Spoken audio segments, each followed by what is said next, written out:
صلوا على محمد وآل محمد.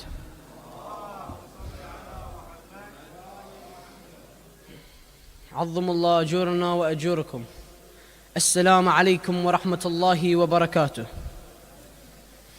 بسم الله الرحمن الرحيم. Tonight I want to ask a question. How do you make a story survive? Today it's easy. You post a video, you upload a photo, you send a message, and within seconds, millions of people can see it. But Karbala happened in the year 61 AH. There were no cameras, no microphones, no newspapers, no television stations, no social media. And yet somehow, 14 centuries later, the tragedy of Karbala is remembered by millions across the world. How? Who made sure the story survived? Because if we're honest with ourselves, the plan of Yazid was not simply to kill Hussein.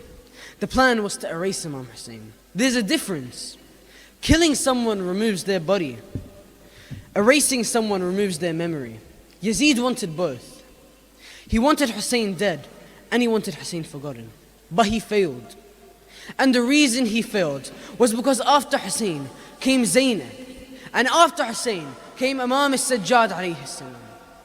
Brothers and sisters, the battle ended on Ashura, but the mission did not. In many ways, the most important stage of Karbala began after the battlefield. Imagine the situation. The men had been killed. The tents had been burned. The women and children had been taken captive. The enemy believed the story was over, but they underestimated one woman, Lady Zainab bint Ali alayhi salam. History often celebrates those who fight with swords. Karbala teaches us to appreciate those who fight with words. Because sometimes a sword changes a battle, but a voice changes history. Think about it. Every empire fears something. Not criticism, not disagreement. Empires fear the truth. Because the truth exposes what power tries to hide. And Lady Zainab became the voice of that truth. When she entered Kufa, she spoke. When she entered Damascus, she spoke. When the rulers expected silence, she spoke. When people expected fear, she spoke. When grief could have broken her, she spoke. And because she spoke, Karbala survived.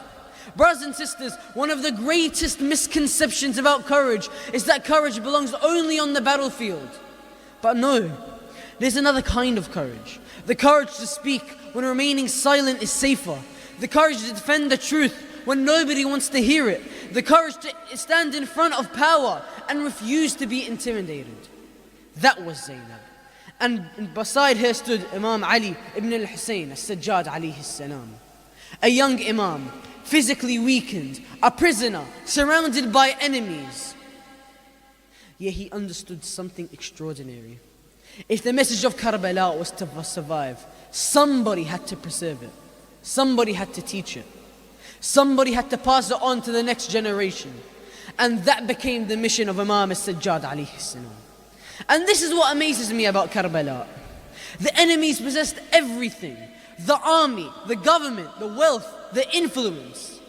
And yet somehow they lost control of the narrative. Because the truth was carried by people who refused to surrender it. And perhaps that lesson is more relevant today than ever before. Today we live in an age where information travels faster than at any point in history. Yet the truth doesn't always travel with it. A message can reach millions and still be false. A lie can go viral. A rumor can spread across the world.